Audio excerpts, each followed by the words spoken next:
I work a 9-to-5 job as a full-time research student, but this week I was still able to tackle Onyx Storm, a chunky new fantasy release that I've been dying to read and get to. So if you're somebody who struggles with finding time to read, then I got you. In this vlog, I'm going to show you how I fit reading into my very busy schedule of working a 9-to-5, also cooking, also doing content creation, but also just reading. I'll give you my honest review of the book and whether or not it's worth it. So if that's something that you're interested in, keep on watching. Hi guys, welcome back to the channel. Welcome.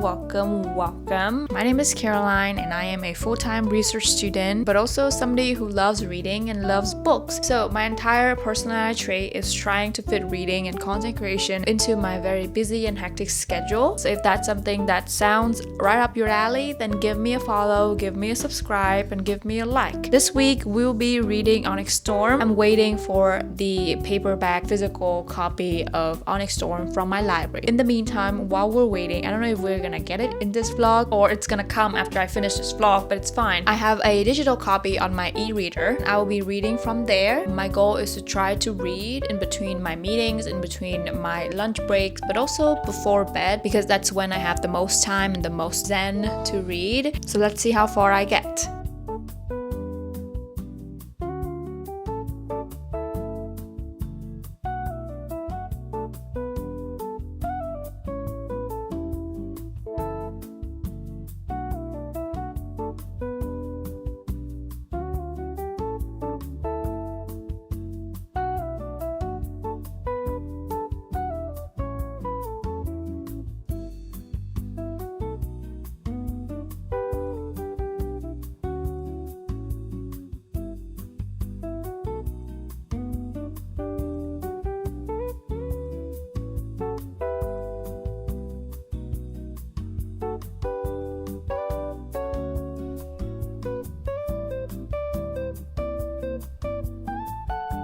Okay, first impressions. I have to confess, I forgot most of what happened in book 2. Also, I forgot some of the characters. For example, I don't know who Melgren is. I know that he is some sort of power person, like either a general, a teacher, or some sort of superior to Violet. I don't know who exactly he is. Also, Sawyer, I vaguely remember he being Violet's friend, but I completely forgot that he got injured in book 2 at the end of the battle. But I do remember General Sorringale's death at book 2. I'm at the prologue and I'm still like slowly making my way through the book, but being able to be back into this world is just so comforting. You have no idea. I get to meet Violet again, talk to Andarna, talk to Tarn, also figuring out what's going on with Xaden. I'm not gonna spoil book 2 for you if you haven't read book 2, but keep in mind this is a loosely spoilers free vlog, so if you don't want any like spoilers, reviews, or just any details that could spoil the books for you, then don't exit out. I do need to get acquainted once again with the writing of Rebecca Yarros because it's been a while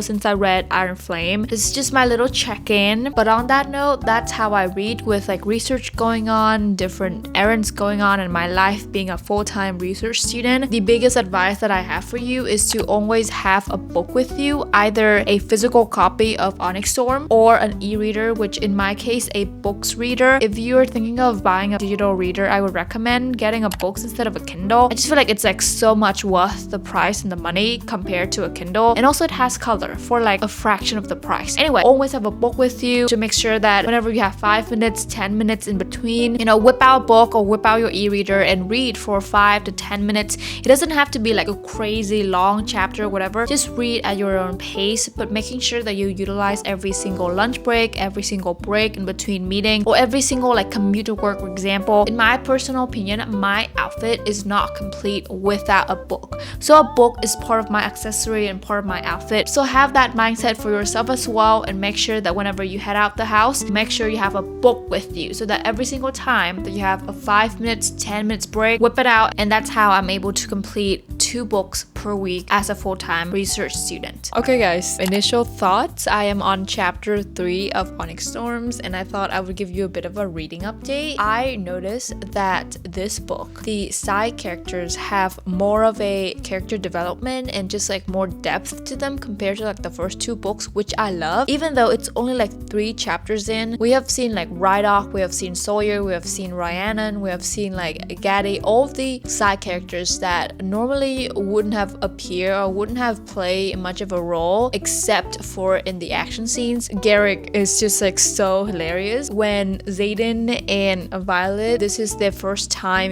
meeting and their first time being together in the book, and Garrick was like, you have 5 minutes to talk to each other and to be alone. I'm gonna be like right there at the corner. And so when Xaden and Violet were just like talking, hugging, cuddling, whatever, Garrick appeared out of nowhere and says, your 5 minutes are up. Garrick says from the base of the steps, and Violet has a meeting to get to. And I feel like that is just so funny because it's like literally in the middle of like their lovey-dovey scenes, and I just like cracked up. Do you still love me? I hurled the inquiry at him like a weapon. This is Violet asking Xaden. His gaze snapped to mine. What kind of question is that? Do you still love me? I enunciate every word and lean right into his space just to prove that I'm not intimidated by him. He cups the back of my neck and pulls me within inches of his face, close enough to kiss. I could reach the rank of Maven, lead armies of dark wielders against everyone we care for, and watch every vein in my body turn red as I channel all the power in the continent, and I would still love you. What I did doesn't change that. I'm not sure anything can.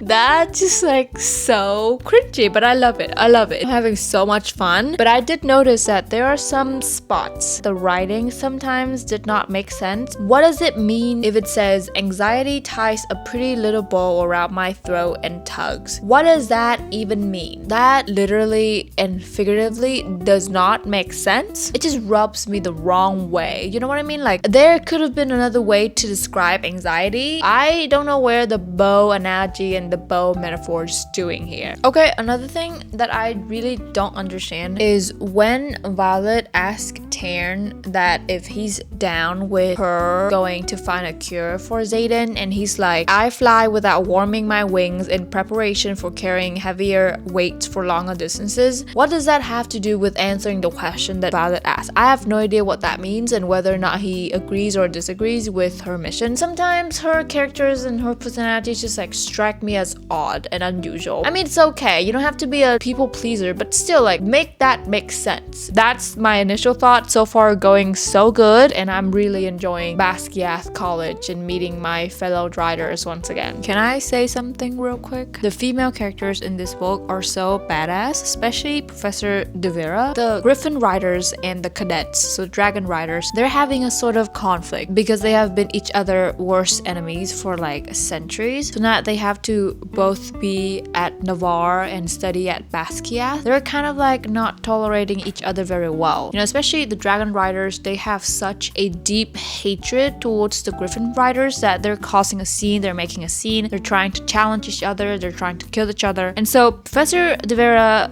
was like, you do your dragons and griffins proud. Vacation is over. Your professor are returning in the next 24 hours, and if I were you, I'd concentrate on getting a good night's sleep before Emeterio here decides you should run the gauntlet just for fun. We are done waiting for the nobles. Battle brief is at 9 a.m. sharp. Treaty or no treaty. And that includes every cadet, no matter what color leathers you prefer. That's like so badass and so cool. She's so cool. I want to be her friend. She's so cool. Also, yeah, we're gonna go to the library today and grab a Starbucks because it's my birthday. I'm a Gemini baby, June 21st, officially 21 years old. Okay, sorry, I look a bit rough. I've been reading for the past hour and I'm now on page 142 out of 664. So I still have a long way to go. We're like 1/6 of the book in. But I just came across Xaden Ryerson's handwritten letter to Violet Sorrengail. Where is it? I don't know know how clearly you're gonna be able to see that, but hopefully you do. I feel like Rebecca Yarros is investing a lot more dedication and commitment to writing a third book in the series, which good for her, that's understandable. But so far, I really enjoy the touches of personality and just like making sure that we truly feel like we're in Basquiat and in Navarre. Things are happening. So basically, what Violet has been doing is trying to get Navarre and Pormio to be in an alliance with one another so that we could both fight the Wyvern Riders. So that's the plan. But then I feel like Navarre and whatever the people leading Navarre, they don't like the Griffin Riders, which I don't understand why. I feel like they are very cocky and very arrogant. And also Violet is on the task of finding Endonner's family. Remember, she is the 7th breed of dragon. I recently learned that she is an Irid, I-R-I-D. Don't know what that means. We're still trying to find out. But then also everybody has a second signet in the story. Like Xaden Ryson has 2 signets, right? He can wield both shadow but also mind reading. Spoilers, he can read people's minds. His best friend Garrick is both a wind wielder but also a distance wielder, which sounds weird but makes sense in a war, in violence and war happening. That is very convenient. Liam, the person who died in the second book, is also an ice wielder and something else. I can't remember. Second signets are just like, I don't know, so popular even though they're supposed to be rare. So that's one thing that I'm like, Rebecca Yarros is trying to make this squad all powerful, ever growing. I don't know, it's a very powerful squad. And okay, I get why she's doing that, but at some points it's getting a bit excessive. And I just hate Aotos, Dane's father. He is just so freaking annoying. I don't like him. He recently got promoted to becoming a general, which was Violet's mother's old position before she passed away. Why do I feel like the amount of times that these two have a unhinged, crazy love declaration for each other, why do they have to constantly mention that? Every single time that they interact with one another and every single time that they have a conversation of some sort, and whether or not it's like a very serious topic or not, they always have to say something. For example, skip this if you don't want a spoiler. Remember how like Xaden become possessed? He has a higher tendency to become possessed if he is outside of the ward. So basically the wards act against the wyverns and the dark wielder, basically does that to him and basically keeps him under control. But whenever he's beyond the borders of the wards, he becomes very irritable. So that's why he has to try to find a way to be inside the borders to keep himself safe, but also to keep other people around him safe. So you know what he did? Stop here, comment down in the comment section. What do you think he did? Okay, he becomes an actual professor at Basquiat College. When I tell you I am very uncomfortable, this is a professor-student trope. I can see that. I understand the objective of trying to get Xaden inside the border to keep himself safe. But anyway, so he becomes a professor, I think teaching sparring or like using their signets. And this is the first conversation between Xaden and Violet after she found out that he's now her professor. Because under the codex, that's not supposed to happen. She has to break up with him and their relationship is no longer valid. Violet says, "We live by the codex. I live by you." This is Xaden. "When have I ever given a fuck about the codex or the code of conduct?" He cradles my face and leans down, resting his forehead against mine. "I am yours and you are mine, and there's no law or rule in this world or the next that would change that." Isn't that a bit excessive? No? That's my update. Let's set this aside for a second and then talk about another reading tip that I have in terms of reading and how to read more and how to actually finish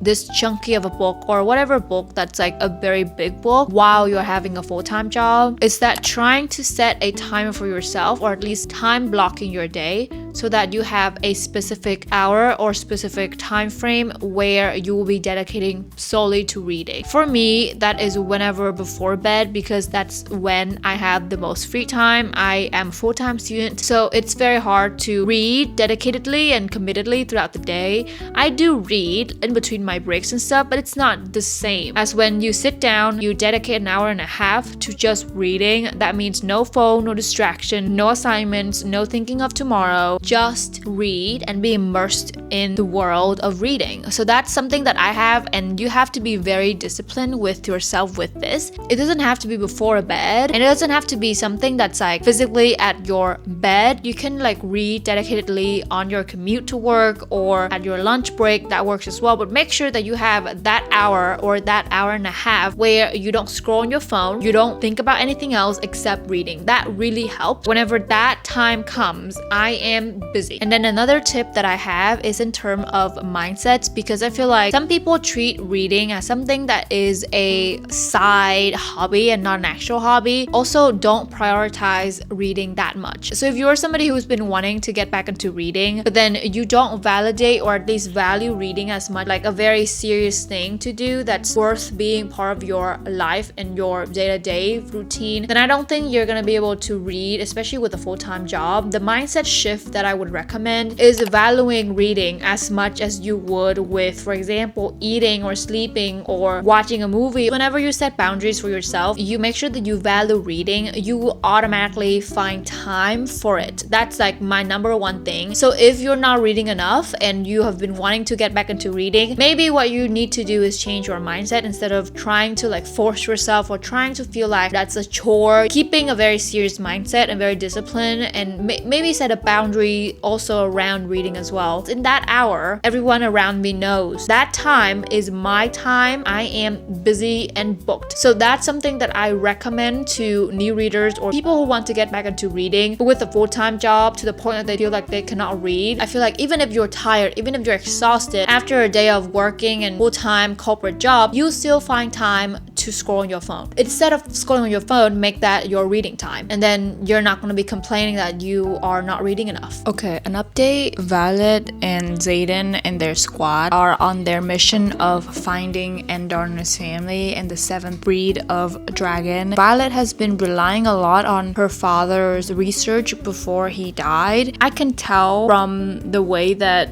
this is written that there is something coming, but I don't know what it is, so that might be another next plot twist. But I think it's gonna be a pretty major one. Violet recently found her dad's journal. Okay, hear me out. That is such an important journal, right? There's an actual lock on the outside of the journal, and there is this 6-letter code that you have to type in or enter it in, and if you got it wrong, then the journal will destroy itself. I feel like it's too easy for them to get the journal. It's just like talked about very briefly how like, oh, it's very dangerous, you have to be sure what you're typing in or else you're gonna destroy the only clue that you have, but then that's it. And then Violet got it, so I feel like that's a little bit disappointing. I feel like instead of focusing the attention on the explicit love declaration between Zayden and Violet, there could have been a lot more tension in terms of the actual mission of it all and the actual quest of it all. I mean, I don't know why, but maybe that's intentional, that Rebecca Yarros wants those things to be easy, and then the hard thing and the plot twist comes and we don't expect it. That's where I'm at. I'm on chapter 20. I am almost halfway through the book. She recently kind of committed treason, but not, because remember how like the Griffin Riders and the Dragon Riders, they are now at Basquiat, or used to be, and Violet is striking up an alliance between the Navarre government but also the Cornish government. The fact that this woman altered the words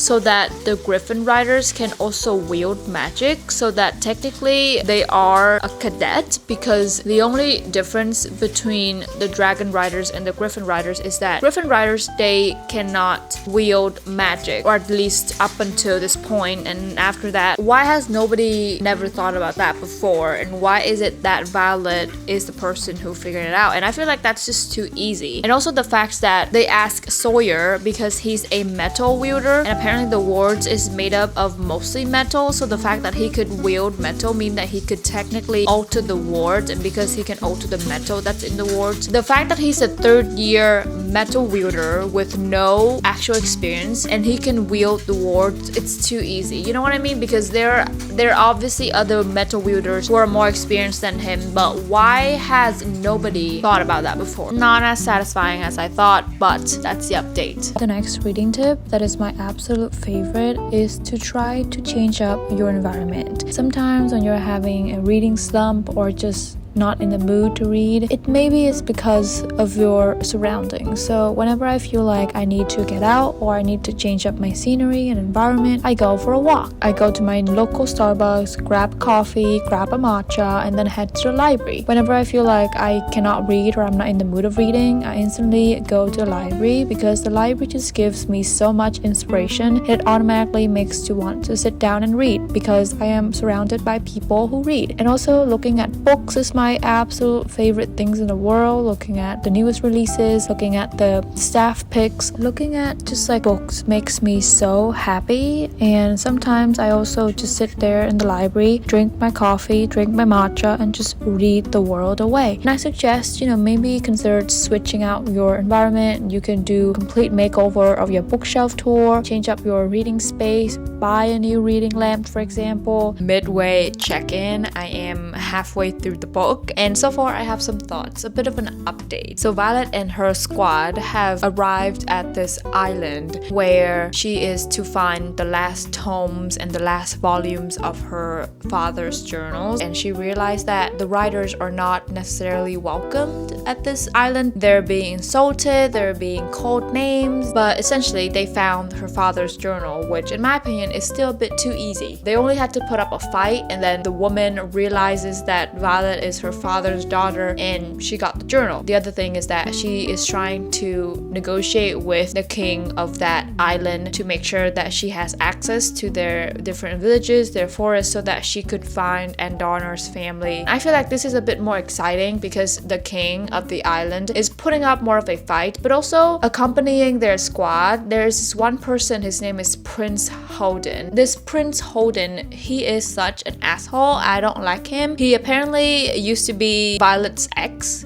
but he's very arrogant. He's a brick. He's a jerk. He essentially spoiled the entire alliance, and so Violet has to step in and yada yada yada, but eventually they had the alliance, so that's good. I stopped right there. Here are some conspiracies. To be honest, I don't know what will happen. At least Andarner's family will be found, but obviously there's gonna be something. It's been hinted that Andarner's family and Andarner's breed might not be happy and welcoming towards them because necessarily they're intruders, and whenever a dragon or a line of dragon chose to flee and chose to hide, whenever people come to them, they're gonna be very, very offensive and on high alert basically. So I think that's gonna happen. I don't think that's gonna be the big plot twist necessarily. I think there's something else happening after finding Andarner's family. Essentially they want to make sure that the wards are up, for the wards to be up in Arisha, so that Arisha can also have protection against the dark wielders and the venom. There needs to be 6 of the most powerful riders, but also the 7th breed of dragon. That's where I'm at. I feel like something's happening, but I just don't know what. That brings me to my next tip. I like to spend my entire weekend solely focusing on reading. I ended up spending a lot of time yesterday and today editing and uploading content. So this is your reminder that you don't have to read like 300 pages a day. I feel like people, especially on social media, they look at a book talker's account and a book talker's reading list and they feel like they're not doing enough because people are reading books and completing books as a lightning rate. From my experience as a full-time student, even though I consider myself to be a pretty fast reader, I will never be able to finish like 10 books plus a month, except if I'm reading it for my world literature course or other courses that as a part of a required reading, then that's a different story. Even on weekends, I don't read 300 pages pages a day. But normally this is my normal pace. It takes me usually like 4 to 5 days to complete a big book. This is your reminder that do not feel bad that you're not reading enough or you're not doing enough and you need to read more and you have to feel guilty that you're not reading enough. No. Everybody has their own little reading pace and reading speed. So do not feel like you have to read a certain number of pages to be considered a reader. But in case you want to read more and actively make reading a part of your life, then another tip that I have is listen to audiobooks. You don't have to have a subscription to Audible or some other services. I'm pretty sure that your library also has free library books. Check out your library, check out your local library. I believe that Libby also lends out free library book. It's like a partnership with your local library. I love Libby even though my library has a pretty small selection, so I'd rather go directly to my local library instead of through Libby. But I've known that if you have membership to multiple libraries across the state, then using Libby is the smartest way. They lend out free library books, they send out free magazines even, they have great audiobook selections. I don't have any subscriptions because my books reader, e-reader, has a little reading out loud for you, so I usually use that instead of buying another subscription on top of that, even though obviously the books is not very expressive or as expressive as an entire subscription services, but that works fine for me. And also I don't like listening to books, I'd rather sit down and read books. But if you want to listen to audiobooks, I think that's a great alternative to reading if you don't have time, if you're on your commute, if you're like doing laundry, doing chores, and you cannot physically hold the books in your hand, then you can listen to them, which I think totally counts as reading. There you go, that's another tip that I have. Okay, major things happened since the last time I talked to you. As I predicted, they are faced with a challenge of trying to convince, or at least trying to pass this test of wisdom. They have flown to another island, and this island very much heavy on the religion aspect of things, so they worship a lot of gods, and so they have one god or goddess that's for like power and stuff. Violet, Xaden, and Dane had to physically fight this island's warriors so that they can pass the test of power and strength. And then the next test is the test of wisdom. So they had to come to this triumvirate house, and guess what happened? Guess who Xaden Ryerson met? Drum rolls please. His mother, who we have never heard a word from since forever. She basically abandoned him and flying back to this island and get married and grow a family and build a family. And so we have that also conflict and aspect of motherly relationship. This household, they poisoned Violet and her squad. Violet has to have this very almighty, all-knowing, very smart and badass moment of trying to figure out what her friend was poisoned with. And so we have a bit of that, and so she relied on her dad's journal, figuring out what's the poison and then the cure and everything in between. She also ended up poisoning back the household, and so outsmarting them basically. So this is the satisfying moment that I've been talking about. This is very satisfying, and I could see her logic, her thought, and it makes sense. Somehow, like, all of the like small and deserted islands that they've been at have been very, very weird. You know,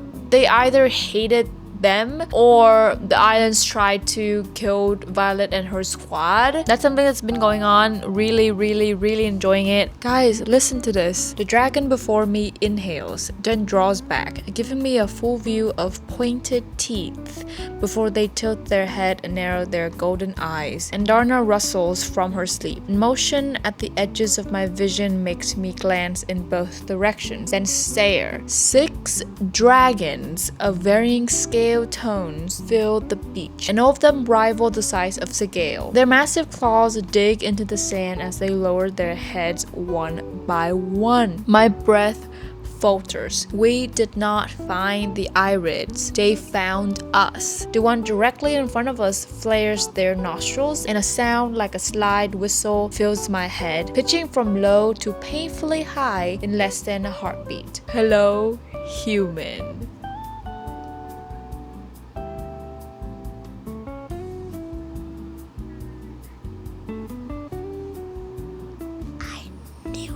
Now we know that they found Andarna's family, which I expected will happen. But I didn't expect to find them like 6 dragons at the same time. And also they're very big. Like they're the size of Segale, and Segale is one of the biggest dragons. But the fact that Andarna is so small and tiny teeny, and that her wings are not as outstretched as the other dragons, tell me that this breed of dragon might have to undergo some sort of magic, or at least some unique transformation that's not been heard of or it's not been very known. Some answers will be provided as to why Andarna has difficulties in flying when she hatched and when she's growing to become a teenager dragon. I'm on chapter 41. I think 60%, 65% through, and I'm really enjoying it. And then chapter 41 starts with, what in the actual fuck?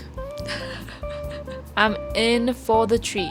I'm in for a ride. Okay, reading update. I am almost done with Onyx Storm. I am on chapter 63 out of chapter 66. And don't worry, we're gonna be reading the last chapter together. But so far, things have been going crazy, as it should. I found out so many things in the last couple of chapters than the rest of the book combined. So we found out that there is another silver-haired person who is a dark wielder, and her signet is wielding a storm. Ring a bell? Yes. Violet's mother also can wield the storm. Apparently, nature has its way to restore balance. So if on the good side of the people, if there's a rider or a flyer who can wield a certain signet, especially if that signet is very strong or very rare, the bad guys also has to have one dark wielder who can also wield that signet. So in this case, because General Sorrengail, Violet's mother, passed away, and she was the only person, or at least the only person powerful enough to wield a storm. After she passes away, nature's like, we need to have another storm wielder, but this time we're gonna put them on the bad guy and the evil side. This dark wielder, very powerful person,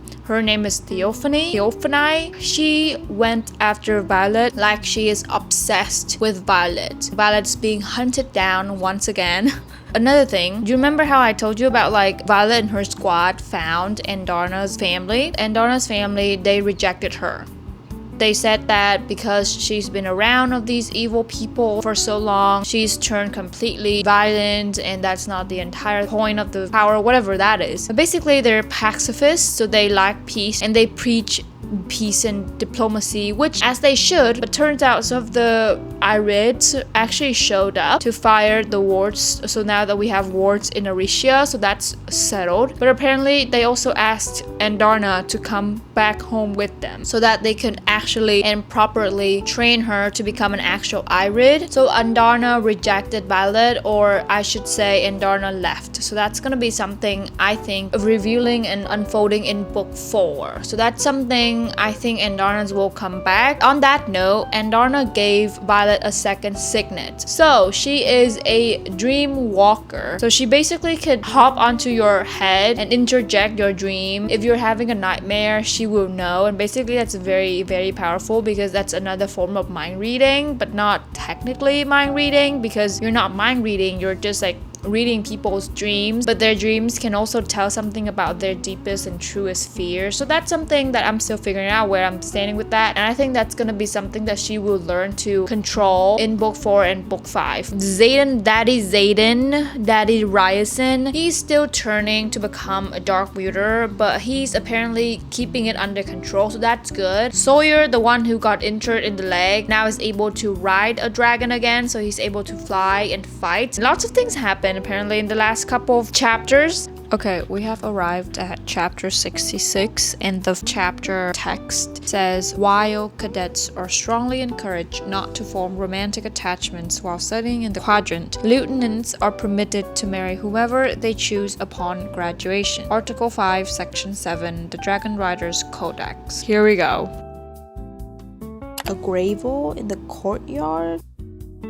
What? A gold ring? They're married? From when?